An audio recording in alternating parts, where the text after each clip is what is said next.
حضرت علی علیہ السلام کی خدمت میں ایک شخص حاضر ہوا اور عرض کرنے لگا، یا علی علیہ السلام یہ بتائیے کہ جب کسی انسان کے حالات بدلنے والے ہوتے ہیں اور اچھے دن آنے والے ہوتے ہیں تو اسے کیسے پتہ چلے گا کہ اب اس کے اچھے دن شروع ہونے والے ہیں؟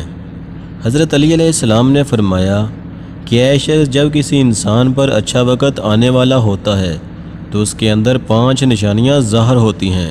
نمبر 1، جب انسان فجر کے وقت نماز پڑھنے کے لیے بیدار ہونے لگے۔ نمبر 2، جب کسی انسان کو دین کی سمجھ آنے لگے اور اس کا دل دین کی جانب مائل ہونے لگے۔ نمبر 3، جب انسان قدرت کی جانب سے آنے والی سختیوں اور تکلیفوں پر صبر کرنے لگ جائے۔ نمبر 4، جب انسان کے چہرے پر رونق آنے لگے اور ہوش دکھائی دینے لگے۔ نمبر 5، جس انسان کے خرچ میں کمی اور رزق میں برکت ہونے لگے۔ امام علی علیہ السلام نے فرمایا، تو یقیناً یہ اچھا وقت آنے کی نشانیاں ہیں۔